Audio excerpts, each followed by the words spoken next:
Buenas tardes.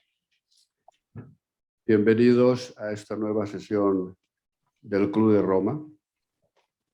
Como ustedes saben, el Club de Roma fue constituido en el año 1968 por un grupo de intelectuales, científicos y empresarios que tenían la preocupación y el deseo de pensar, analizar y proponer soluciones a problemas sociales.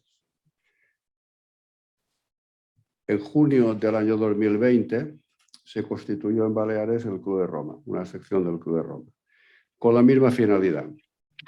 Intelectuales, científicos y empresarios, con la idea de pensar, de analizar y proponer soluciones a quien correspondiese sobre temas que pudiera tener la sociedad. Desde entonces hemos tenido en el Club de Roma en Baleares muchas reuniones entre nosotros, entre los miembros, y hemos también celebrado varias sesiones públicas, concretamente 5 sesiones públicas que les voy a decir los temas que hemos tratado. Primero fue retos de una sociedad digital, que precisamente lo dirigió Laurent Suguet, el anterior rector de nuestra universidad y miembro del Club de Roma. El otro tema lo titulamos El futuro es ahora en relación al periodo post-COVID, que el cual estamos ya viviendo. También presentamos en una reunión pública las claves e impacto del conflicto bélico, evidentemente nos referíamos a la guerra de Ucrania. El otro tema que también se planteó públicamente fue necesidad de una idea de la verdad, que tuvo mucho éxito.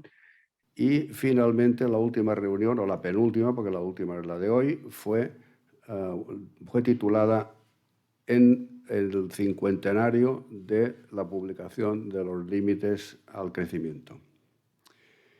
Quiero decir que los informes y sesiones del Club de Roma tienen en general bastante impacto social.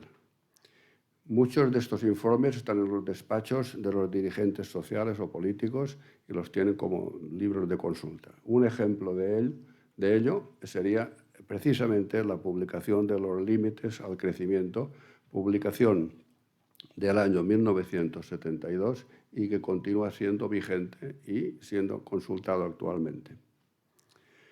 Hoy hemos convocado una mesa redonda en la que hemos invitado a Cristina Manzano, que es periodista y directora de Global y también miembro del Club de Roma. Al doctor Darío Villanueva, que ha sido director de la Real Academia Española y miembro también del Club de Roma. Y a Diego Hidalgo, que es sociólogo.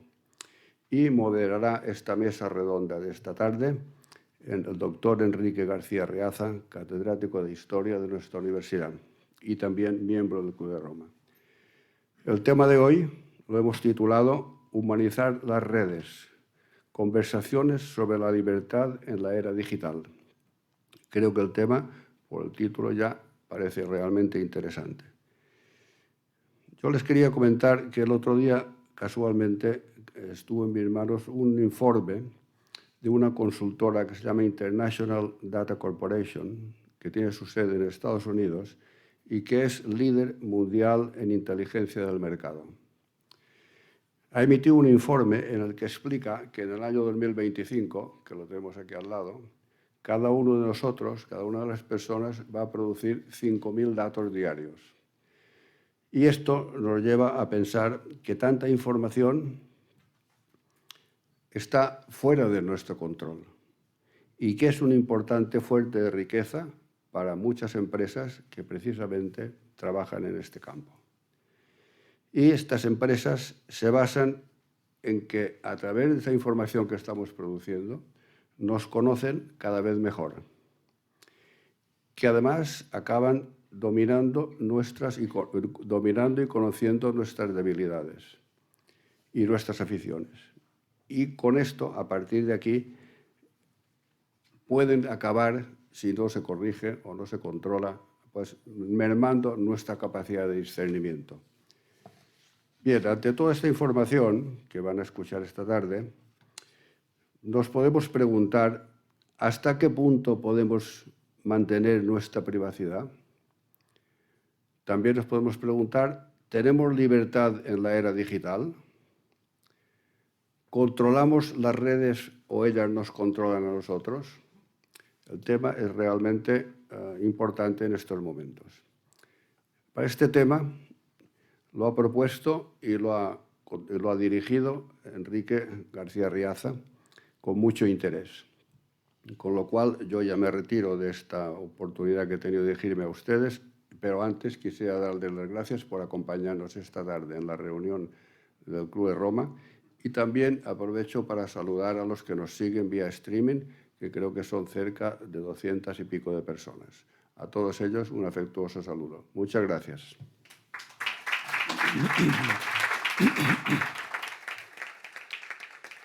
Bien, muy buenas tardes, señoras y señores, y muchas gracias por asistir a esta mesa redonda, bien presencialmente, bien a través de Internet. Un saludo muy afectuoso también para los que nos siguen a través de ese medio. Les propongo para comenzar un viaje en el tiempo, un viaje a la Roma del año 20 después de Cristo. El heredero al trono ha muerto en extrañas circunstancias, posiblemente envenenado. Se acusa del asesinato al gobernador de Siria, que es juzgado en Roma. En un receso del juicio, el acusado decide poner fin a su propia vida. No satisfecho con este dramático desenlace, el Senado aprueba un decreto ordenando que el nombre del asesino sea borrado de todas las inscripciones y que sus estatuas sean derribadas. El decreto estipula también lo siguiente: para que todo este asunto sea conocido por la posteridad, se ordena que este decreto, grabado en bronce, se exponga públicamente en la ciudad más frecuentada de cada provincia y de esta ciudad en el lugar más concurrido.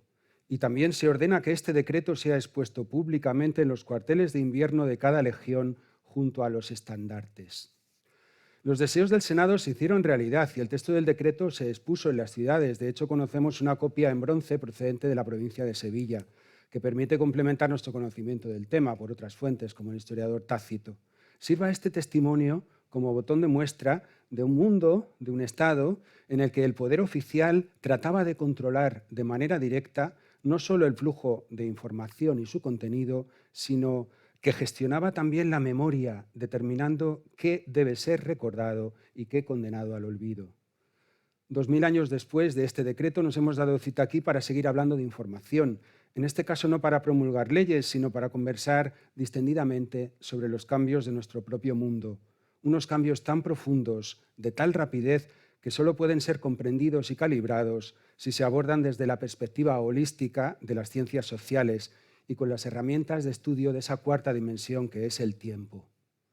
El estudio evolutivo de las sociedades nos descubre una conclusión que creo que será compartida por todos.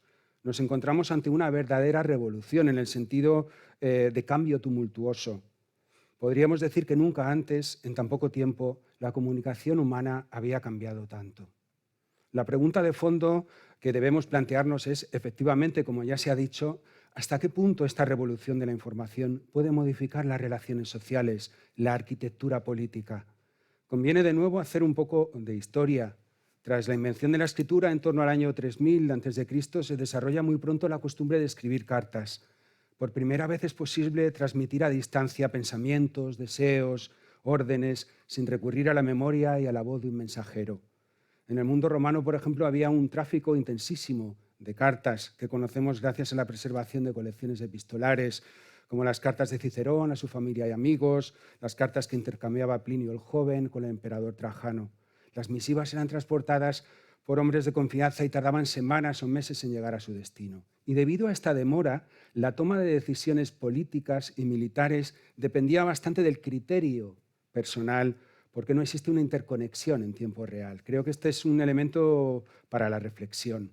Y esta comunicación epistolar continúa a lo largo de milenios, hasta la invención en el siglo XIX del telégrafo y de la radio. Y otro tanto cabe decir de la manera en la que se transmitían las obras literarias y técnicas, que solo cambiará parcialmente con la llegada de la imprenta y la difusión de nuevas ideas, como puede ser el protestantismo. En la Edad Media se dio una selección natural de los textos que debían ser copiados en función de su utilidad o de su interés, como la Naturalis Historia de Plinio, como las obras de Cicerón, etc. En realidad, si continuamos este análisis, ni la hija de la imprenta, que es la prensa escrita, ni más recientemente la radio o la televisión han supuesto cambios cualitativos, dado que siguieron siendo sistemas unidireccionales, con cierto control institucional, elaborados y moderados mediante gestión profesional de contenidos. Y lo mismo puede afirmarse acerca de los sistemas de comunicación privados. Esta manera tradicional de comunicarnos y de difundir conocimiento ha cambiado de la noche a la mañana con Internet y las redes sociales, con la telefonía móvil como catalizador. Aclarar que tecnológicamente es un momento brillante de la historia de la humanidad. Esta aceleración, esta intensificación de la sinapsis a nivel planetario, a nivel global, indudablemente contribuye al progreso de la cultura, que siempre es híbrida, que siempre es fruto del mestizaje, al progreso de la ciencia y la tecnología. Pero nos hemos situado en un territorio de frontera, en su sentido positivo, de frontera de conocimiento, ¿no? De ir más allá de lo que conocemos, pero también en el sentido de territorio de frontera como Far West, una zona gris donde no rigen las normas. Y ese territorio de frontera sobrepasa o puede sobrepasar marcos de convivencia laboriosamente construidos desde la Grecia clásica y reformulados en los ideales de la Ilustración, el método científico, el derecho al honor, la intimidad, la seguridad jurídica, el uso de la negociación. Todos estos son valores que hemos ido edificando a lo largo de siglos y conviene recordar que no están garantizados. Estos valores no regresan cada día como el sol, sino que deben defenderse para conseguir su vigencia. La revolución tecnológica de la que estamos siendo testigos privilegiados se define por cambios inéditos. No es solo que fluya más información y más rápidamente, sino cómo fluye, qué tipo de datos se propagan.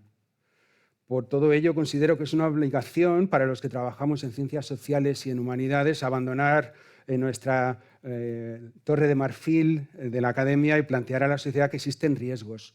Y no me refiero solo a los riesgos individuales de adicción a las redes, sino a los riesgos colectivos que afectan a nuestro modelo de sociedad y sistema de convivencia. La confusión entre emisor y receptor, entre objeto y sujeto de información está generando consecuencias que debemos poner sobre la mesa. La pérdida del control de la privacidad, la pérdida del criterio personal, con la crisis del concepto de veracidad. El problema no es que la información sea sesgada, que eso ha existido siempre, sino que no tengamos la capacidad de darnos cuenta, o lo que es más grave, que eso no nos importe.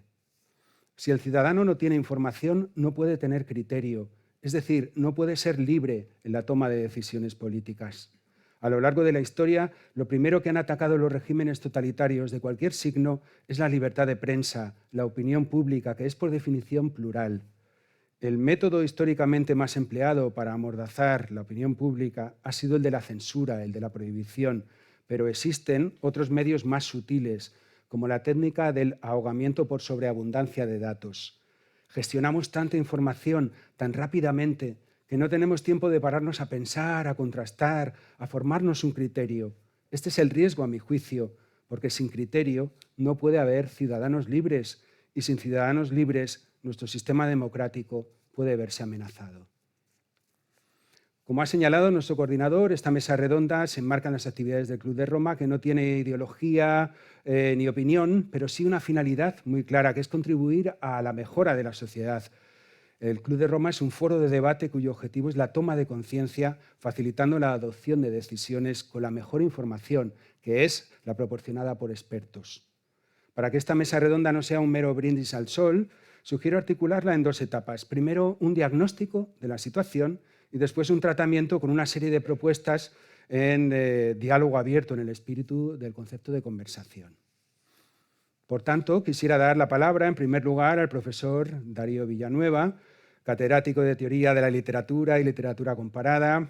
Ha sido rector de la Universidad de Santiago de Compostela, reconocida figura académica con diversos doctorados honoris causa, académico de la lengua desde el 2008, director de la Real Academia Española entre 2014 y 2018, presidente de Fundeu, de la Asociación de Academias de la Lengua Española.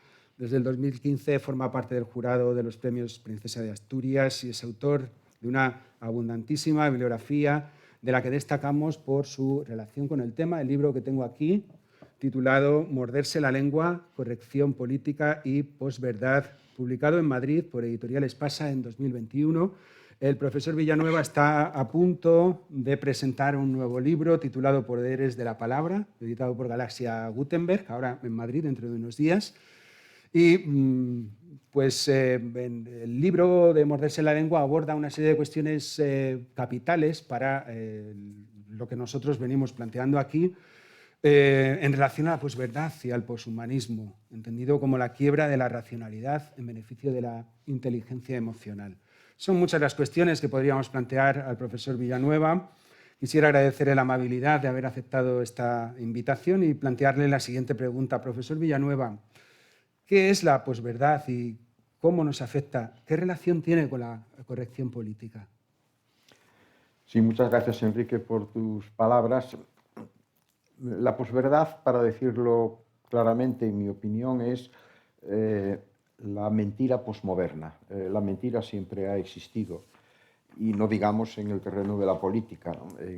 A principios del siglo XVI, Niccolò Maquiavelo, en su libro El Príncipe, hace todo un tratado para justificar cómo la mentira es un instrumento político perfectamente legítimo y los príncipes deben de utilizarlo, porque además, dice él, el príncipe siempre encontrará motivos para justificar por qué lo que ha dicho no se ha producido, e incluso también entre sus súbditos hay muchos que están deseando que les mienta, es decir, que están deseando ser engañados. Y esto está ocurriendo ahora a través de lo que los psicólogos sociales llaman el sesgo de confirmación, es decir, que existe en todos nosotros una actitud mental por la que preferimos nuestros prejuicios y nuestras presunciones a la evidencia de las cosas, a la realidad de las cosas. Y esto, manejado políticamente, puede dar unos resultados extraordinarios. Un filólogo nefasto que fue Goebbels, el ministro de propaganda de Hitler, acuñó aquella frase que ha tenido mucho éxito y que está muy de actualidad, de que una mentira 1000 veces repetida se convierte en una verdad, ¿no? Están registrados muchos testimonios de la aplicación de las mismas ideas hoy en día. Por ejemplo, el famoso fontanero, en el sentido de asesor político del presidente Bush, Karl Rove, un día un periodista le dijo: pero vamos a ver, parece mentira, vosotros desde el Pentágono y desde la Casa Blanca estáis mintiendo con la famosa historia de las armas de destrucción masiva que justifican la invasión del Irak, y eso está comprobado que es mentira, ¿no? Y entonces Rove le contestó una frase lapidaria que están citando continuamente muchos tratadistas. Le dijo: mira, nosotros somos un imperio y como tal imperio creamos nuestras propias realidades, y vosotros, los periodistas, tenéis después que interpretarlas. Es decir, que la realidad fáctica no tiene consistencia, y tiene consistencia esa mentira. Bien, ¿qué ocurre con el término posverdad? Es, digamos, la variante posmoderna de la mentira. Fíjense la cantidad de prefijos post que se están utilizando de un tiempo a esta parte. Estamos en la posmodernidad, en la época postindustrial, inmersos en el poshumanismo, en el posfeminismo, en el posmarxismo, y dentro de esa secuela de pos está la posverdad, que no significa lo que el prefijo habitualmente significa, que es algo que viene después. No, estos pos significan algo diferente a la noción o al concepto al que se le aplica dicho prefijo. En fin, la posverdad es la generalización, repito, de la manipulación de la realidad, de la evidencia y de la verdad en función de determinados intereses, ¿no? Y esto ha llevado a extremos verdaderamente extraordinarios. Por ejemplo, el expresidente de los Estados Unidos, Donald Trump. El Washington Post creó, a poco de que él accediera a la presidencia, una oficina de chequeo de sus afirmaciones. Y esto además conecta inmediatamente con la cuestión de las nuevas tecnologías, porque, Trump no era precisamente un orador brillante, no era un Churchill ni era un Roosevelt, sino que él se dedicaba por las noches, a través de Twitter fundamentalmente, a mandar mensajes que causaban por supuesto, una gran repercusión y que casi siempre, según la oficina de testeo de Washington Post, eran mentiras. Se han registrado unas 30.000 mentiras en el sentido de posverdades que él transmitió. Por ejemplo, ya saben ustedes lo que pasó el Día de Reyes de hace 2 años, la invasión del Capitolio en la democracia más acreditada y la primera democracia moderna en la historia de la humanidad. Pues eso es el fruto de que él, Trump, durante varios años antes de la elección, anunció que iba a haber fraude electoral, siendo él el presidente del país, es decir, el responsable en definitiva del funcionamiento del sistema. Y luego, cuando se produjo el primer recuento de votos en las elecciones últimas, él inmediatamente salió a los medios anunciando que había ganado. Y los resultados decían ya en aquel momento exactamente lo contrario. Y de ahí vinieron todas las secuencias y acontecimientos. Pero, ¿qué ocurre? Hoy en día parece ser, según los indicios que los politólogos y los sociólogos nos proporcionan, en Estados Unidos hay casi un 50% de personas que creen que efectivamente las elecciones estuvieron amañadas, es decir, que secundan la posverdad de Trump. Y en cuanto a la corrección política, que es otro asunto que a mí me ha interesado mucho, yo la definiría como la censura posmoderna. Fíjense qué cosa tan rara. Nosotros, bueno, las personas de mi edad, vivimos durante años en un régimen que no era un régimen de libertades, en donde existió censura. Pero aquella censura la ejercía un poder político, ¿no? La fuente de la que emanaba la actitud censorial era el Estado, el gobierno, el partido, y también sabemos que las religiones ejercieron también siempre sus censuras, y hoy alguna lo sigue haciendo de manera verdaderamente terrible, y simplemente hay que pensar en lo que ocurre con en fin, el fundamentalismo islámico, ¿no? Pero yo empecé a detectar en torno a los años 70, sobre todo en mis viajes a Estados Unidos y mis estancias allí, la aparición de un fenómeno que se daba sobre todo en los campus universitarios, donde empezó, y que luego se ha extendido al conjunto de la sociedad, que era que no las autoridades, ni políticas ni religiosas, pero sí entidades gaseosas de la sociedad civil, grupos, tendencias, sectas, a veces individuos, empezaban a proclamar qué se podía decir y qué no se podía decir, qué se podía hacer y qué no se podía hacer. Y que esto empezaba a crecer como una bola de nieve. En la Universidad Norteamericana se ha cargado, por ejemplo, la libertad de cátedra. Hoy en Estados Unidos no existe ya libertad de cátedra, que es un principio fundamental para el funcionamiento de una universidad, porque estos grupos están imponiendo, en función, eso sí, de causas nobles, cada una hija de su padre y de su madre, ¿no? Es decir, que no se puede decir tal cosa porque esto perjudica a una minoría sexual, no se puede decir tal cosa porque esto perjudica a una etnia, y así sucesivamente. Y esto ha crecido tanto que se ha convertido en un auténtico problema contra el que se está reaccionando. Las tecnologías, ¿qué tienen que ver con esto? Pues francamente yo creo que tienen un papel de catalizador muy importante, ¿no? Tanto en el caso de la posverdad como en el caso de la corrección política. En este momento, por ejemplo, las redes sociales son lugares en donde está triunfando el ataque visceral contra el otro, diga lo que diga, la imposición de determinadas pautas, la calificación siempre peyorativa de quien no piensa exactamente lo mismo que tú, y también las redes sociales están facilitando extraordinariamente el desarrollo de las posverdades, no por lo que yo decía de Trump, sino en términos generales. Porque además se está produciendo, y esto lo han estudiado muy bien en Estados Unidos y desde allí en otros países, se está produciendo un descrédito absoluto de las élites intelectuales y sobre todo de los medios de comunicación tradicionales, que son medios que pueden tener sus sesgos. Todos al leer un periódico sabemos que ese periódico pues, tiene una determinada orientación.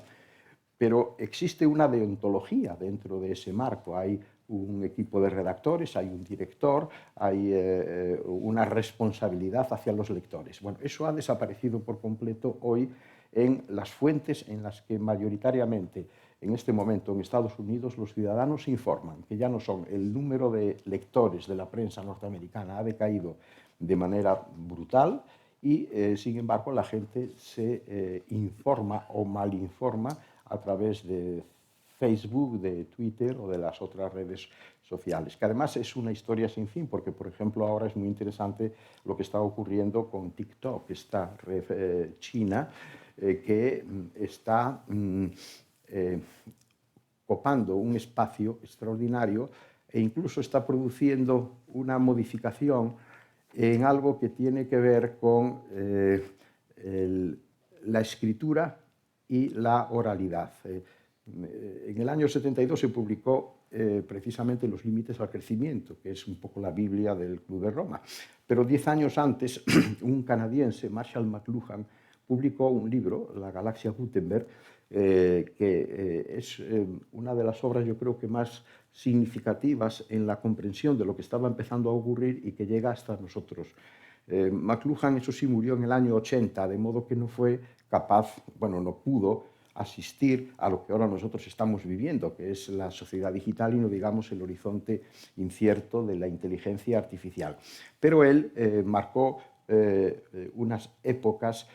Por un lado estaría la oralidad de la época arcaica, la prehistórica, luego la aparición de la escritura fonética significó el paso de la prehistoria a la historia, y luego la aparición de la imprenta también abrió una galaxia completamente nueva, que fue que la escritura se democratizó, se popularizó, de ahí vino efectivamente la Reforma Protestante y muchas otras cosas más.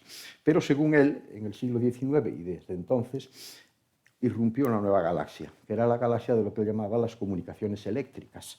El telégrafo primero, luego la radio, luego la televisión, y según él, esto significaba el regreso a la oralidad. La palabra escrita pedía fuerza y de nuevo la palabra oral se imponía y anunció, vaticinó, por ejemplo, la desaparición del libro.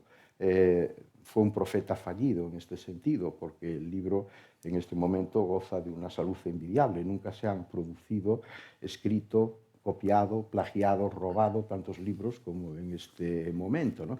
No acertó en anunciar que la era de la comunicación eléctrica iba a acabar con el libro, pero empezó ya a vislumbrar lo que podía ocurrir con la informática.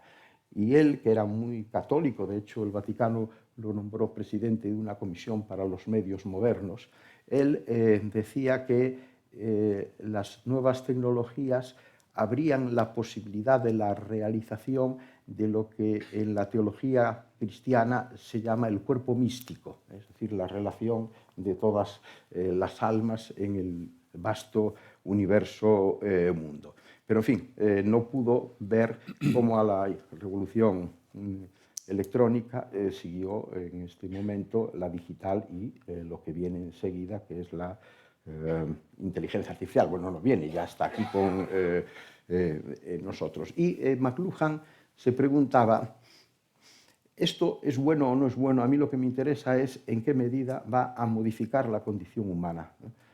Porque las tecnologías son extensiones de nuestros sentidos y cambian nuestra relación con las cosas y nuestra relación interpersonal, ¿no? Y yo creo que esa es la gran pregunta que todos debemos hacernos. Esto que está ocurriendo, potenciado en gran medida por la tecnología, ¿en qué medida nos está cambiando o nos puede cambiar? Y así surge, por ejemplo, la noción de poshumanismo, ¿no? Ha terminado un ciclo de humanismo que en esta última etapa de 4 siglos tuvo un momento de un esplendor extraordinario, que es la racionalidad, el racionalismo y la ilustración, ¿no? De ahí viene todo lo más importante en el avance de la humanidad que se ha producido desde el siglo XVIII. La Declaración Universal de los Derechos de la Persona, la Revolución Americana y Francesa, la democracia, el desarrollo positivo científico, que bueno, ya tenía sus precedentes. De todo hay precedentes siempre. Pero hoy en día asistimos a una quiebra del racionalismo. Un ataque, creo yo, sistemático a los principios básicos de la razón, que además tiene los nombres de referencia indudables. Está Nietzsche en primer lugar, luego Heidegger es el continuador exacto de ese nihilismo epistemológico de Nietzsche, y luego está una escuela a la que yo creo que le compete mucha responsabilidad esto que está pasando, que es una escuela francesa, algunos le llaman la French School, que es la famosa deconstrucción de Derrida y de Foucault, que tuvo en Estados Unidos un éxito extraordinario y en Europa mucho menos. Yo creo que nosotros, por suerte, tenemos unos anticuerpos que nos protegen contra este movimiento deconstructivo que viene de Heidegger, lo que Heidegger llamaba la destrucción, Derrida le llama deconstrucción, que significa la quiebra del valor de la palabra, del valor del lenguaje, de la referencia a algo exterior sólido, fijo y estable. De ahí viene, por ejemplo, las teorías de Bauman de la famosa sociedad líquida en la que se supone que estamos, una sociedad en la que nada es sólido, nada es estable, todo es un infiere continuo que no sabemos hasta dónde va a llegar, ¿no? Y esa quiebra de la racionalidad está ocupando espacios cada vez mayores, creo yo. Claro, yo muchas veces lo he dicho, yo estoy convencido de que Donald Trump no leyó a Derrida, pero que hay una conexión entre cosas que él ha implementado con el gran poder que le daba su condición de presidente de los Estados Unidos, están relacionadas con esa deconstrucción de todo lo sólido, de todo lo estable, que es la razón. Y por el camino va también la pérdida del sentido de la verdad y la pérdida del sentido de la libertad de decir lo que cada persona quiera decir, por una imposición que conduce claramente a otro concepto post, y con eso termino, que es la llamada postdemocracia. Hoy en día, sobre todo desde los estudios de Crouch en Estados Unidos, se habla de postdemocracia para referirse a algo que yo creo que todos hemos percibido que existe, que es que se mantienen regímenes que conservan la carcasa de lo democrático, pero que esencialmente son antidemocráticos. Voy a poner un ejemplo. Por ejemplo, en Venezuela. En Venezuela hay un parlamento, pero cuando hay unas elecciones generales y resulta que el resultado no favorece los intereses del que manda, ¿qué hace Maduro? Crea un parlamento paralelo. Y entonces allí, en el mismo edificio, hay dos parlamentos. El Parlamento de la Constitución bolivariana, y el Parlamento que ha creado por decisión el autócrata. Esta postdemocracia también conduce a lo que ha hecho Trump, desacreditar de antemano el resultado de unas elecciones para curarse, poner la venda antes de la herida. Es decir, no, estas elecciones van a ser un fraude. Y luego las elecciones las pierdes y, por supuesto, es porque han sido un fraude y convences a la gente. Trump llevó en su segunda campaña electoral 12 millones de votos más que en la primera.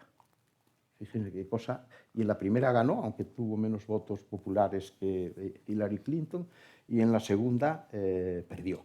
Pero en el tránsito, después de esas 30.000 posverdades suyas, difundidas a través de los medios, consiguió recabar 12 millones más de adhesiones populares en un régimen que está evolucionando precisamente en esa dirección postdemocrática, que incluye, y con esto ya termino, otro aspecto que a mí me tiene muy preocupado, y es que la corrección política, como les decía, nace de instancias que no son gubernativas en su origen. Que, por cierto, hay un fundamento teórico en un filósofo alemán de la Escuela de Frankfurt, luego radicado en Estados Unidos, que se hizo muy famoso, Herbert Marcuse. Marcuse es muy conocido por su teoría del hombre unidimensional, pero tiene también un libro que se titula La tolerancia represiva.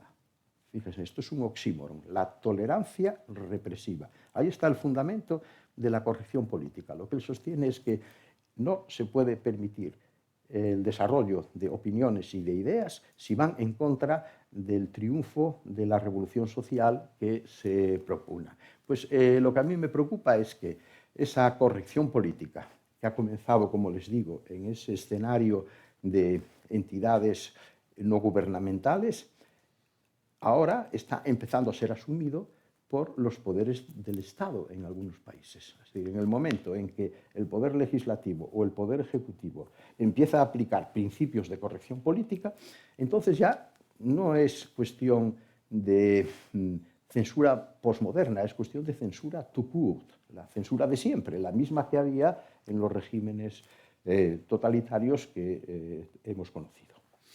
Muy bien, pues tendremos ocasión de continuar conversando sobre esta cuestión y es el turno de saludar ahora a Cristina Manzano. Muchas gracias por estar aquí.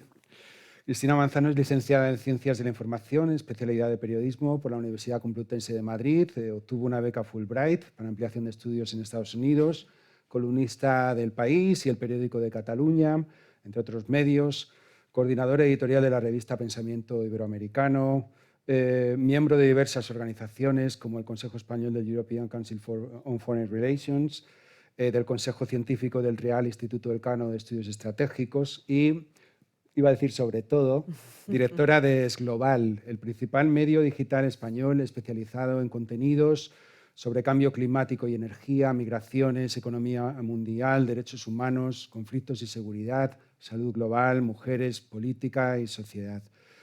Señora Manzano, ¿hasta qué punto han cambiado los medios de comunicación tras la revolución tecnológica? ¿Hay un final en el papel de la interlocución de los medios?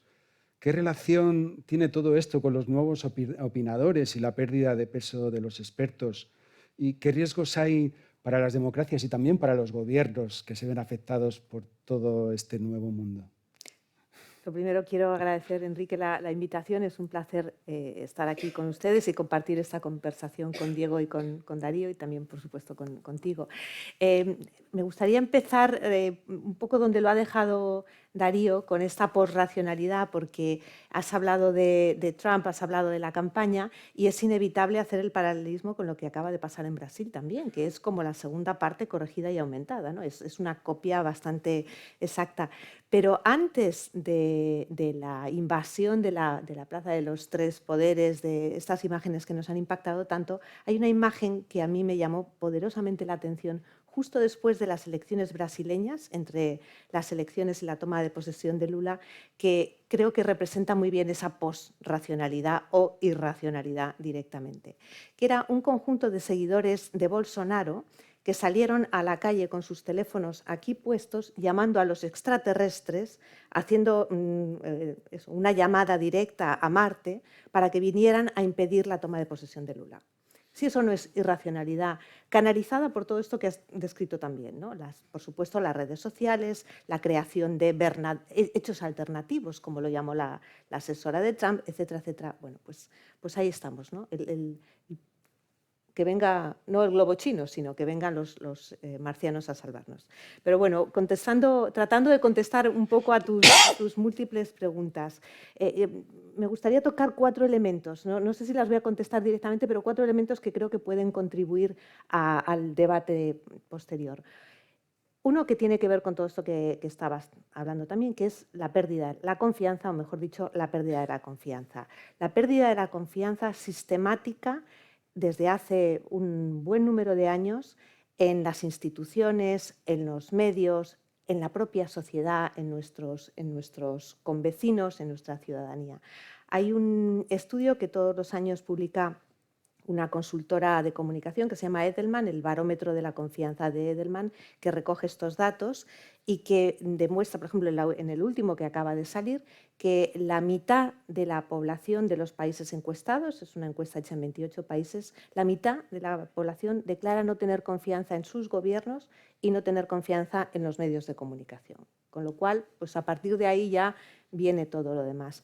Pero incluso lo que es más grave, empiezan la gente a declarar en cifras importantes, como decía, que no tiene confianza en la persona de al lado. Un 30% de los encuestados declara que se lo pensarían muy mucho, que tendrían problemas a la hora de ayudar a una persona que tuvieran al lado que no comparta su opinión, que tenga puntos de vista diferentes. Estamos hablando, claro, de un entorno generalizado en muchos países de polarización tan profunda que llega hasta el punto de no ayudarte, de no querer ayudarte.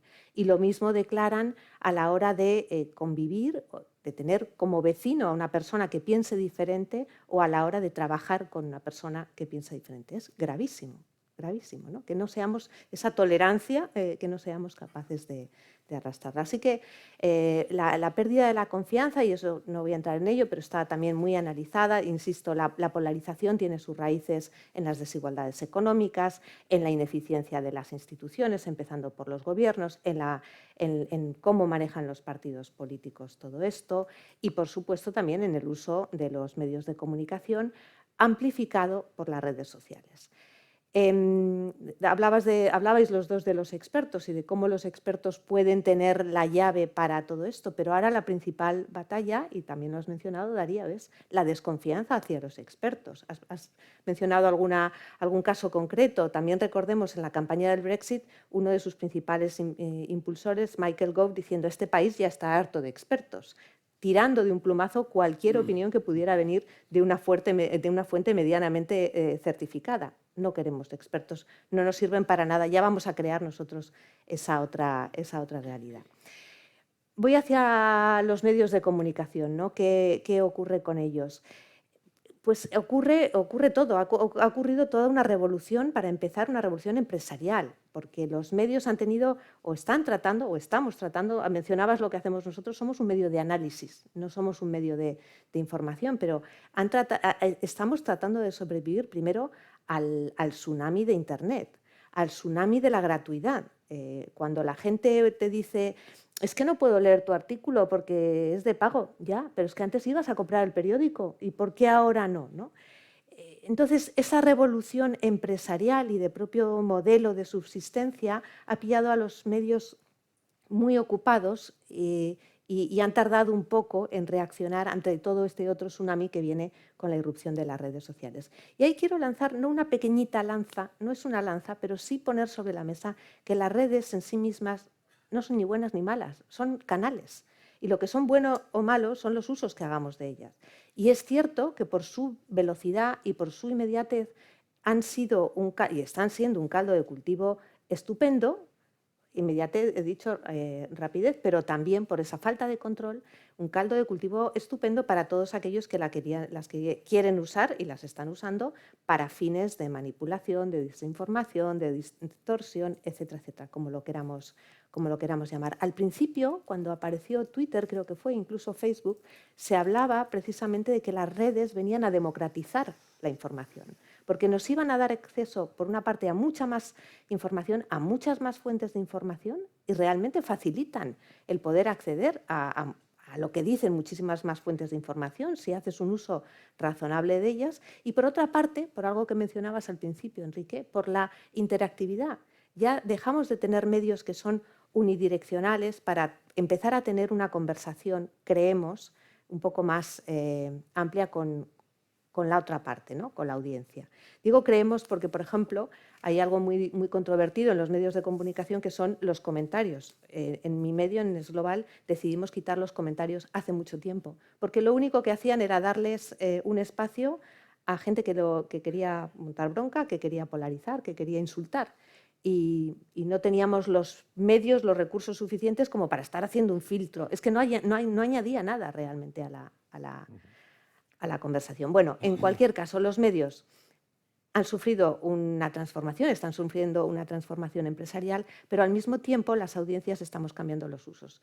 Y al mismo tiempo llevamos, yo diría que más de una década, sufriendo una serie de crisis tras otras, si queremos remontarnos a la crisis económica, pero que desde luego se vio la crisis económica. Luego recordemos lo que pasó en un contexto como el del Brexit, pero luego ya se ha visto corregido y aumentado, primero durante la pandemia, hasta el punto de que hemos hablado de infodemia, con todas las noticias otra vez manipuladas, con toda la falta de información, etcétera, que se ha creado en torno a la pandemia y ahora, desde luego, con la guerra de Ucrania. Toda esa sucesión de acontecimientos lo que está haciendo es que otro estudio que se hace anualmente, que lo hace la Universidad de Oxford con el Instituto Reuters, que mide el uso de las noticias por parte de las audiencias en diferentes países, demuestra que efectivamente estamos hartos de noticias y estamos cansados, sobre todo, de malas noticias. Con lo cual, el consumo de información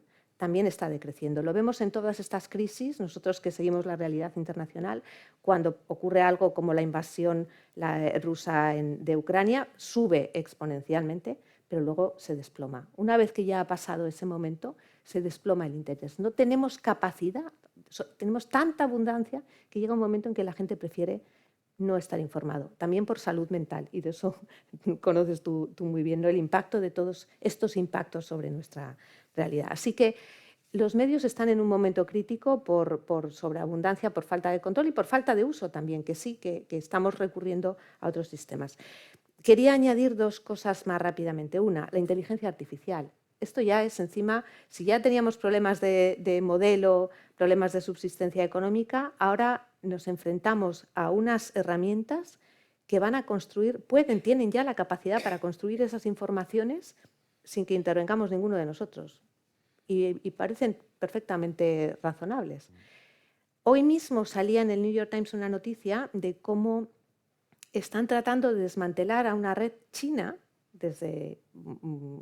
lanzada desde el gobierno chino, con una red con un canal que se llama Wolf News, que está creando lo que se conoce como deepfakes, que son imágenes de vídeo, imágenes que parecen absolutamente reales. Son creadas por inteligencia artificial, totalmente inventadas. En este programa la denuncia venía por dos locutores de televisión, un hombre y una mujer, que los han puesto ahí a contar noticias que iban, eso sí, muy dirigidas al mercado estadounidense para contrarrestar la visión negativa de China y para introducir la narrativa china con respecto a las relaciones con Estados Unidos. Hoy mismo en Estados Unidos y en China están con la bronca a raíz del globo supuestamente de investigación meteorológica, ¿no? Con lo cual, bueno, pues era un momento muy propicio.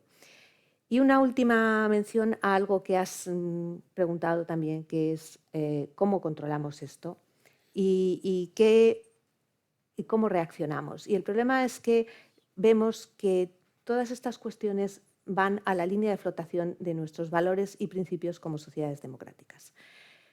Hemos hablado en su momento, por ejemplo, de cómo reaccionar o de qué postura tener ante el cierre, la prohibición de la emisión en España, en Europa, en la Unión Europea, de un canal como RT, de Russia Today. La censura, para mí que soy periodista y, por supuesto, la libertad de expresión es el valor máximo. Y, sin embargo, yo he visto muy de cerca y he seguido estudios muy cercanos de cómo RT manipula, crea ficción y eso lo transmite. Hoy mismo también Josep Borrell, el alto representante de la Comisión Europea para la Política Exterior, hoy ha presentado un informe de una división de la Comisión Europea que lleva desde el año 2015 haciendo un seguimiento de todas las que han podido detectar campañas de desinformación lanzadas sobre todo desde Rusia, pero también desde China, lanzadas sobre todo a raíz de la anexión de Crimea. Cómo han ido penetrando absolutamente en todas las sociedades. Bueno, tienen documentados 15.000 acciones específicas de desinformación. Desde la Comisión Europea han registrado todo esto. Claro, estamos en el contexto ahora mismo de la guerra en Ucrania. Y yo, que soy fiel defensora de la libertad de expresión y nada de la censura, hay un punto que también apela a las leyes, que es situaciones de guerra. Entonces aquí nos tenemos que plantear, ¿estamos nosotros en guerra?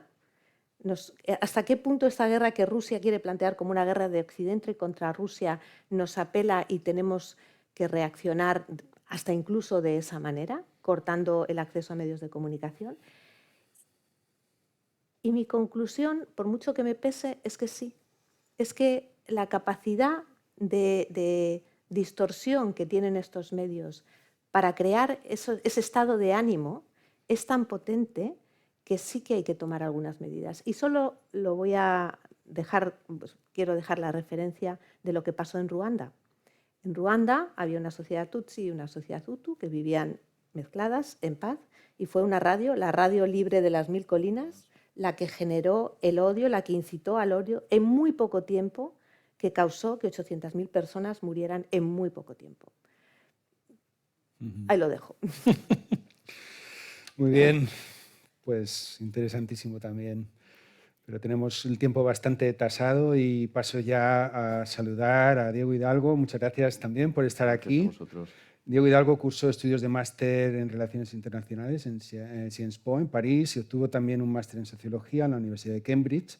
Y es allí donde realiza en el año 2007 uno de los primeros estudios académicos sobre el impacto de Facebook en las relaciones humanas, ¿no? Fundador de varias empresas como Amovens, la primera plataforma de coche compartido en España. Ha recibido distintos reconocimientos, Premio Jóvenes Emprendedores Sociales de la Universidad Europea de Madrid, etc. Pero Diego Hidalgo está aquí por ser autor de un libro que me ha parecido interesantísimo, lo tengo también aquí, Anestesiados, la humanidad bajo el imperio de la tecnología, publicado en Madrid por la editorial Libros de la Catarata en 2021. Esta obra disecciona con destreza quirúrgica los aspectos en los que la hiperconexión digital ha modificado las relaciones humanas. Se abordan numerosos rasgos de esta compleja convivencia con la tecnología y yo quisiera preguntarle hasta qué punto los gigantes tecnológicos amenazan nuestra privacidad y libertad, es decir, toda esta cuestión que de una u otra manera nos afecta a todos y qué es la tecnología líquida y en qué medida permea también nuestras vidas, ¿no? Muchísimas gracias, Enrique. Muchísimas gracias a todos vosotros y también estoy encantado de compartir la mesa con vosotros. Si me permites un pequeño inciso para quizás después abrir el debate, quisiera simplemente añadir 3 puntos para completar y en algún caso discrepar con algunas cosas que habéis comentado con el objetivo de generar debate, ¿no? Cuando hablamos de los deepfakes ahora mismo, creo que realmente, especialmente en la edad en la que vamos a entrar en esta década y en la próxima, el gran reto va a ser realmente de poder orientarnos en un mundo en el que la tecnología va a ser cada vez más invasiva. Es decir, que cuando vemos un deepfake a través de la pantalla de un ordenador, por ejemplo, todavía existen algunas herramientas o algunas capacidades para distinguir que se trata de un deepfake. En un mundo en el que la tecnología va a ser cada vez más invasiva, como decía, y es verdad que en mi libro hablo de tecnología sólida, refiriéndome a la edad en la que predominaba el ordenador personal como modelo de acceso a la tecnología líquida en la última década y media aproximadamente en la que ha dominado el smartphone y ahora creo que vamos a entrar en una edad de tecnología gaseosa, una tecnología que respiramos porque nos rodea de forma permanente y sin poder tomar distancia, perdiendo el control, por así decirlo, de nuestra relación con la tecnología. Y por lo tanto, si cruzamos esta problemática con la de los deepfakes, si pensamos, por ejemplo, que se puede imponer un modelo en el que tenemos prótesis auditivos o visuales que van a añadir una capa probablemente entre nosotros y nuestra capacidad de percibir y la realidad, si cruzamos este principio con, por ejemplo, la capacidad de producir deepfakes, creo que nos da podemos medir la magnitud del reto ante el cual estamos. Cuando decía que iba a discrepar brevemente con vosotros, me refería a que has dicho, Cristina, que las redes sociales no son ni buenas ni malas. Aunque seguro nos podemos debatir de ello y entendernos, llegar a una conclusión, pero yo trato de defender que la tecnología no es neutra. A veces nos parece que simplemente estamos ante herramientas que podemos usar pues, como un cuchillo para bien o para mal. Pero creo que en muchos casos, sin que nos demos cuenta, determinadas tecnologías conllevan normas y consigo valores y una cultura que se impone a nosotros, que determina pues, formas de uso y al final influye muchísimo en cómo actuamos y al final en cómo pensamos y en quiénes somos, ¿no? Y por así decirlo, por coger un ejemplo extremo, pero muy común, un adolescente de 13 o 14 años no creo que sea libre ante un TikTok y que de cierta manera TikTok se va a imponer a él con todo lo que conlleva, ¿no? Y en cuanto al fin del libro que predijo McLuhan, aunque estamos podemos mirar los números viendo la cantidad de libros que se publican, pero desafortunadamente, y creo que está vinculado directamente al tipo de tecnología que se está imponiendo, leemos cada vez menos colectivamente, entre otras cosas porque nuestra capacidad de atención es cada vez más baja y a veces incluso en personas que proceden del mundo académico y que están acostumbradas o estaban acostumbradas a procesar información y estando inmersas en un libro o en un escrito muy largo, pues notan cómo nuestra mente está cada vez más, pues recibe cada vez más distracciones e invitaciones y es cada vez más difícil concentrarse en un texto largo. Con lo cual, personalmente espero que el libro permanezca como medio durante mucho tiempo, pero creo que también está amenazado. Volviendo a tu pregunta sobre los gigantes tecnológicos y nuestra privacidad, su amenaza sobre nuestra privacidad y libertad, creo que primero es importante mencionar que la privacidad creo que todavía sufre de cierto malentendido.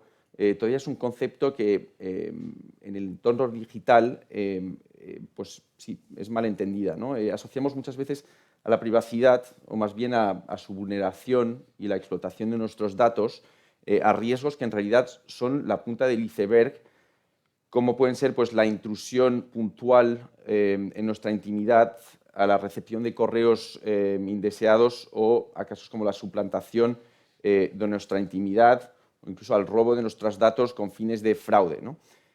También, y existen algunos casos, pero pensamos en la vulneración, a la violación de nuestra intimidad, ¿no? Tenemos un poco en mente pues, a la Stasi, ¿no? Esta película La vida de los otros, Das Leben der anderen, en la que estaba un señor escuchando las conversaciones de una familia de forma constante, violando obviamente su intimidad. Y es cierto que hay casos en el fondo muy similares que han ocurrido y que han saltado a la prensa, pues como el de empleados de Amazon, por ejemplo, que han estado escuchando a través de Alexa conversaciones.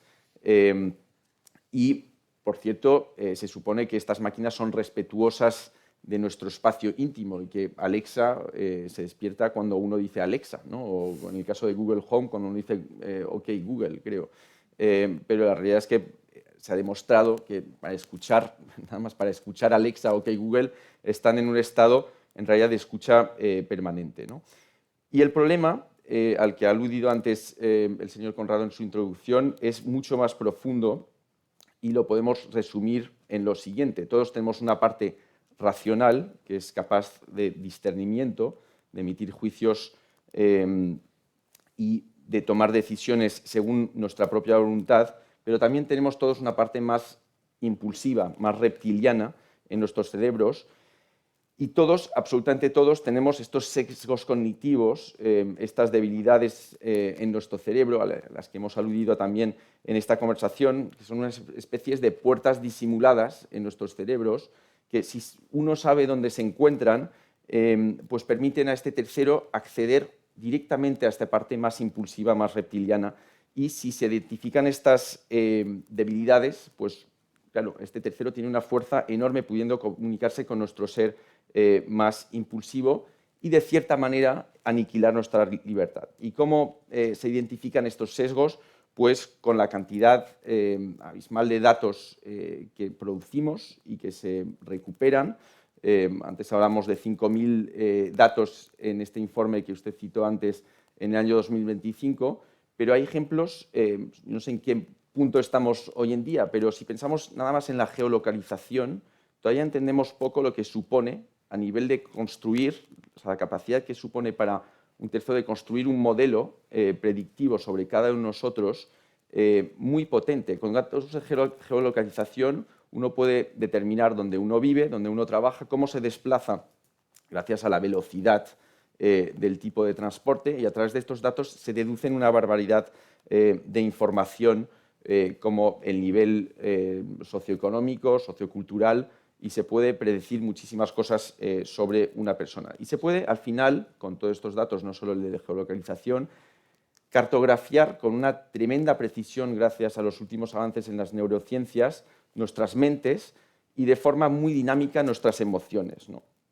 Y al final, incluso cuando pensamos que nos protegemos y nos estamos realmente estableciendo barreras entre estos gigantes tecnológicos y nosotros, entregamos una serie de datos colosal y también infravaloramos, creo, la sofisticación de estos medios que permiten, extrapolando sobre estos datos, pues realmente construir un modelo predictivo muy fuerte que va a permitir a estos terceros saber por dónde vamos a pasar y cómo influir en este camino con fines ya sea políticos, comerciales u otros. La famosa socióloga de Harvard, Shoshana Zuboff, describe esto a su manera en su libro El capitalismo de vigilancia, donde compara todo este proceso pues, al funcionamiento de una empresa fordiana tradicional, a una industria en la que llega, por un lado, entra pues una materia prima, luego hay un proceso de transformación y luego pues, esta empresa saca coches, productos, objetos de distintos tipos, ¿no? Y lo compara con lo que está sucediendo hoy. En esta nueva economía basada en nuestros datos personales, esta nueva materia prima que entra son nuestros datos, luego suponen algún tipo de paquetización en esta cadena de fabricación que luego al final es transformado en este producto final que se pone en el mercado y este producto pues son unas especies de vales que otorgan a su comprador, que son pues, otras empresas, generalmente, o partidos políticos o cualquier tipo de entidad, el poder de cambiar nuestro comportamiento. En otras palabras, lo que venden son, pues es una capacidad, es cambio conductual, una capacidad de influencia a partir de estos datos, ¿no? Y al final paquetizan, a partir de esta violación, podríamos decir, de nuestra privacidad, pedacitos de nuestra libertad que luego se compran y se venden en un mercado y que son sujetos a la ley de la oferta-demanda como cualquier bien que circula en un mercado. Una de las grandes diferencias, por cierto, con este modelo fordiano es que esta materia prima la adquiere prácticamente gratuitamente. Y luego podremos debatir de soluciones, pero no estoy convencido de que la solución sea que pague por esta materia prima. Y frente a este modelo, las respuestas más comunes en el fondo que escuchamos o que percibimos de la gente son, por un lado, los demás son manipulables, pero yo no, lo cual suele ser un buen marcador de lo susceptible que uno es de ser justamente condicionado en su comportamiento. Y la otra es, yo no tengo nada que esconder, así que no me importa tanto, lo cual demuestra una confusión cada vez mayor entre la honestidad, por un lado, y la transparencia por otra. Y recordemos que justamente la modernidad política, entre otras cosas, la democracia, se basa justamente en una transparencia de lo público y una opacidad de la esfera privada, mientras que justamente en modelos totalitarios vemos lo contrario, una opacidad de lo público y del proceso político y una transparencia de la vida privada, ¿no? Y concluyendo prácticamente, se me ocurren dos metáforas, ¿no? En este proceso que hemos ido describiendo. Primero, el del meteorito, cuya trayectoria se puede calcular y que a través de todos estos datos que se obtienen a partir de esta vulneración de nuestra vida privada, pues permiten a todas estas empresas calcular un recorrido, una trayectoria para colocar algo en nuestro camino, que tengamos una probabilidad elevada de encontrarnos en este camino. Y segundo, el del ratón de laboratorio, al que se puede inyectar una dosis de una hormona u otra, una emoción en el caso de las redes sociales, por ejemplo, u otra, para cambiar nuestro comportamiento jugando con nuestras emociones. Y en estas dos imágenes, realmente la libertad humana tiene poco valor y creo que esta industria digital, por lo general, o gran parte de ella, no le atribuye precisamente un gran valor a nuestra libertad y nuestra capacidad de tomar decisiones libres. Y por culpa de todo este malentendido, creo que colectivamente infravaloramos nuestra capacidad y no tomamos conciencia, de la necesidad de protegernos, ¿no?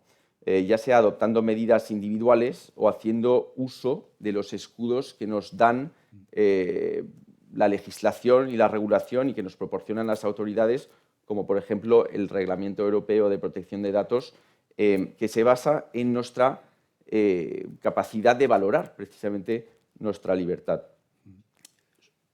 ¿Tenemos un minuto más o no? Sí, no tenemos ya mucho tiempo más, pero bueno, adelante y abrimos esa última parte del diálogo. Bueno, Sí. creo que podemos dejarlo Sí. aquí entonces. Es que enlaza perfectamente con lo que comentabas acerca de las soluciones, por ejemplo, lo de la Agencia de Protección de Datos.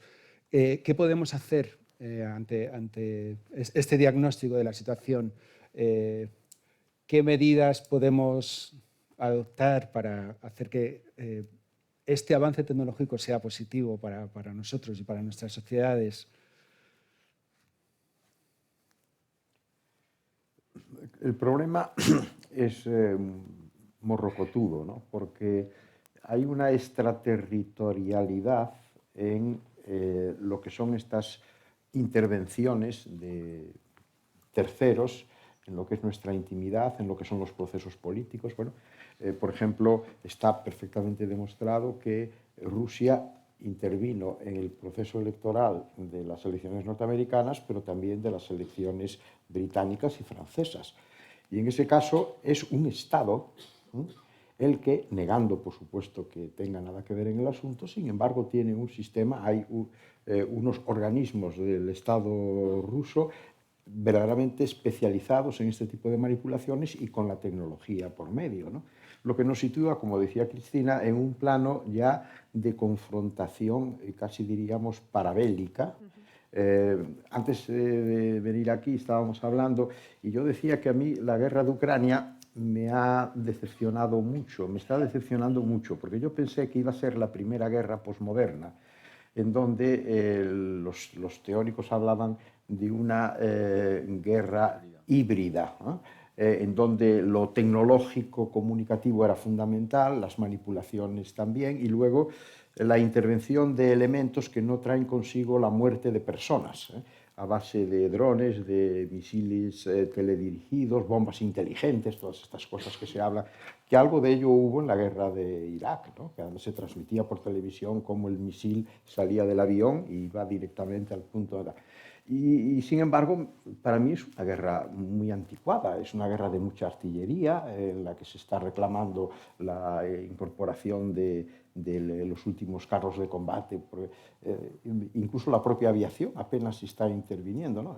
Entonces sí, creo que aquí hay el planteamiento, hay que llevarlo a un plano muy alto, que es la relación bélica, agresiva, de unos contra otros a través de formas de poder institucionalizadas o no institucionalizadas. Porque junto a los gobiernos de Estado, en este momento es evidente que hay unos gobiernos de la tecnología que tienen un poder verdaderamente extraordinario y que los propios Estados no son capaces a veces de controlarlos, ¿no? Está habiendo reacción a ello. Yo recuerdo, en el año 18, el presidente Macron visitó Estados Unidos y tuvo una intervención ante el Congreso y el Senado, conjuntamente, que se titulaba La defensa de nuestras democracias, en donde él habló precisamente de esto, de cómo lo que estaba en juego era el sentido democrático profundo. Claro, además era un francés que hablaba en Estados Unidos y las ideas racionalistas e ilustradas francesas cuajaron en la primera revolución política que fue anterior en Estados Unidos 10 años a la revolución de 1789. O sea que era ideal esa llamada de atención, ¿no?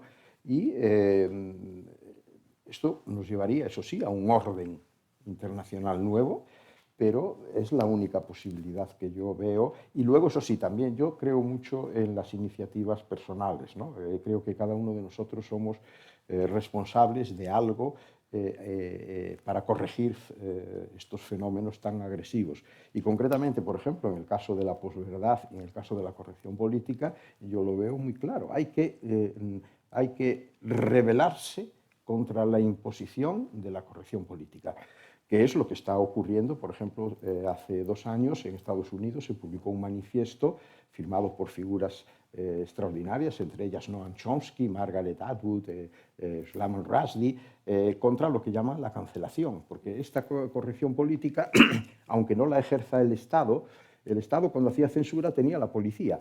En cambio, esta censura posmoderna, que es la corrupción política, tiene el instrumento armado de la cancelación, y es que cae sobre ti la muerte civil y te convierten en un auténtico paria, a base de esos circuitos de opinión sobre ti, unas veces sobre hechos fundamentados y otras veces no. Entonces, ha habido ya una reacción, ha tenido su réplica en España también, y luego tenemos que oponernos en el ámbito que nos toque a que alguien nos imponga.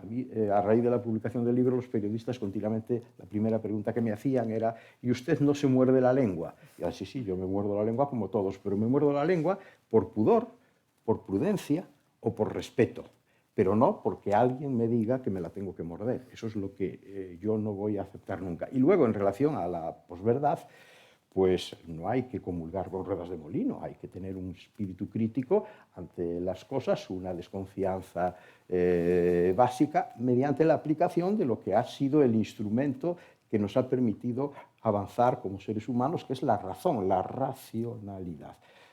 Creo que el Club de Roma aquí ha hecho una sesión sobre la verdad, ¿no? Hay que recuperar la idea de la verdad. Claro, ahí ha habido un nihilismo epistemológico, un escepticismo muy grande que ha venido minando el pensamiento, pero vamos otra vez a los orígenes. Aristóteles define muy bien el asunto, dice: verdad es decir que lo que es y lo que no es, y mentira es decir que lo que es no es y que lo que no es.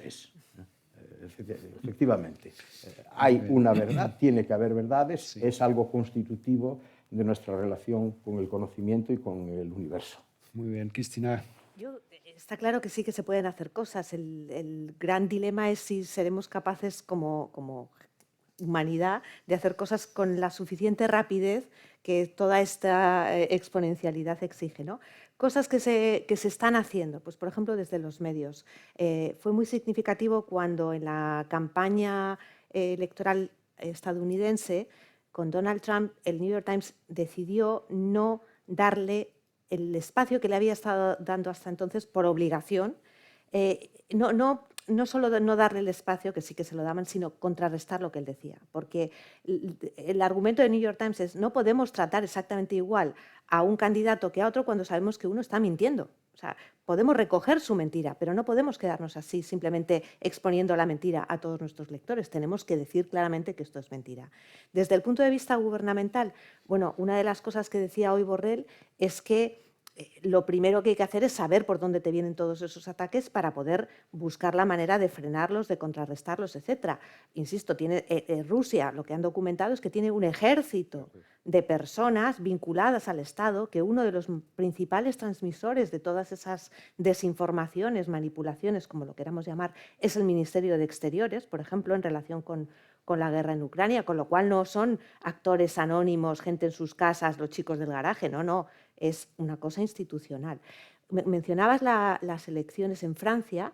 En las primeras se notó mucho, en las segundas Macron ya aprendió. Y el Estado puso los filtros. Insisto, esto es como querer poner puertas al campo o barreras al agua, pero se pueden hacer algunas cosas. La más importante y la que más tiempo, desde luego, va a llevar es la educación. Esto es el mantra, ¿no? La educación es lo que nos va a salvar. La prueba es Finlandia. La semana pasada se ha publicado, hay un índice de alfabetización de medios, alfabetización mediática, que es algo que hay organizaciones de la sociedad civil que están reclamando que se empiece a incluir en los currículos. Y en Finlandia, desde el jardín de infancia, están enseñando a los niños a empezar a distinguir en las noticias, en las redes, qué es verdad y qué no es verdad. Están empezando a enseñarles a contrastar las informaciones, algo que aquí ni nos suena, para empezar por muchos periodistas, que tradicionalmente no han contrastado las informaciones, con lo cual algo se puede hacer. Y para acabar con la acción individual que mencionabas, hay un libro muy interesante de una socióloga, historiadora británica que se llama Susie Alegre, que se llama Freedom of Thought, y que precisamente libertad de pensamiento alerta contra cómo todas estas manipulaciones nos están haciendo autocensurarnos. O sea, ya no es la cancelación hacia afuera, sino que nosotros mismos ya no nos atrevemos a pensar. cobrar conciencia de esto, igual que en el caso de los gobiernos, es el primer paso para poder empezar a ponerle freno. Es muy fácil de decir. Sí. Tenemos ya un poquísimo tiempo, me temo. Pues solo por... Si quieres añadir... Tengo Perdona, 2 Diego. minutos Claro. para completar un poco. Creo que lo que decías, Darío, sobre la extraterritorialidad como reto, efectivamente creo que es un reto enorme, porque todo lo que venga a limitar, por ejemplo, determinados desarrollos, por ejemplo, en inteligencia artificial, lo vamos a ver como una pérdida de competitividad. Sin embargo, creo, si hablamos de soluciones, mucho en el papel de la Unión Europea como contrapeso entre el modelo chino y el modelo americano, y creo en comunión con nuestros valores, ¿no? En general, las democracias liberales tienen un reto enorme y creo que van a tener que repensar su repertorio de formas de actuar frente a herramientas que en el fondo lo que hacen es anular o aniquilar o debilitar nuestra propia libertad. Entonces, ¿cómo regular? Nosotros estamos acostumbrados a decir confiamos en el individuo y por lo tanto que él decida, pero si volvemos a un ejemplo como TikTok y a la infancia o la adolescencia, hemos visto como un Estado como el gobierno chino prohibió, reguló muchísimo el acceso a TikTok y, por ejemplo, limitó el tiempo de acceso a TikTok a 40 minutos al día para menores de edad en septiembre pasado, y a nosotros eso nos parece, a lo mejor que infringe excesivamente en lo que es el poder de las familias, las prerrogativas de las propias familias y de la esfera privada. Sin embargo, en el fondo, cuando pensamos, hay precedentes en otros campos en los que estimamos que, en el fondo, pues, el individuo no es capaz de protegerse por sí solo, pues, como son, por ejemplo, pues las drogas o los juegos de azar, que son, en el fondo, sectores muy regulados, porque precisamente estimamos que un niño de 12 años no puede entrar en un casino porque no es libre, tanto como él va a pensar, ¿no? Y creo que vamos a tener que pensar, realmente repensar nuestra forma de actuar en ese sentido. ¿Algún comentario más? Ya prácticamente tenemos que concluir. No sé si hay alguna pregunta brevísima de algún asistente. Sí, me pasan de las redes algunas consideraciones muy brevemente, ya en un par de minutos. ¿Se puede hablar hoy en día de ética de las redes sociales como medios ejemplarizantes de conducta y opinión, o es acaso una quimera? Es una quimera, ¿no? Una quimera. Totalmente. Sí. Bueno, otra pregunta. ¿La RAE define mentira como expresión o manifestación contraria a lo que se sabe, se cree o se piensa? De alguna forma, ¿estamos enmascarando elegantemente la palabra posverdad por lo que es una mentira? Sí, yo lo he dicho desde el principio. Para mí la posverdad, que es un concepto que empezó a circular en los Estados Unidos hace 25 años, el primero que lo utilizó era un dramaturgo de origen eslavo, que lo utilizó por primera vez, ¿no? Que es la mentira postmoderna. Le ponemos ese adjetivo y entonces ya definimos las peculiaridades que tiene algunas. La posverdad tiene algunas peculiaridades frente a la mentira tradicional, pero es clarísimo, ¿no? Preguntan también cómo llegar al ciudadano de a pie, qué información tienen los maestros y profesores. ¿Se puede expresar, informar y formar a unos aprendices cuando el sistema está, en cierto modo, poco preparado, ideologizado y controlado? Dice literalmente el espectador. Bueno, yo creo que ese es uno de los desafíos del sistema educativo, no solo en relación a este tema, sino en general. La nueva formación de los formadores, ¿no? En todos los sentidos, también en el uso de las herramientas, también en cómo, insisto, en el caso de Finlandia, los primeros formados han sido los profesores, pero yo creo que todavía no están ahí, es uno de los desafíos. Yo estoy totalmente de acuerdo, pero el asunto, yo como profesor, que es lo que soy, lo siento muy de cerca.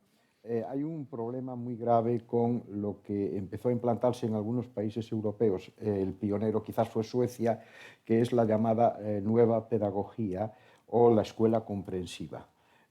Hay una profesora y pedagoga sueca que habla muy bien español, que se llama Inger Enquist, que ha publicado varios libros con la experiencia, siendo ella sueca, de lo que ha traído como consecuencia esta nueva pedagogía, donde hay una serie de principios que no ayudan para nada a lo que estamos diciendo, que son, en primer lugar, sustituir los contenidos por competencias. Sí.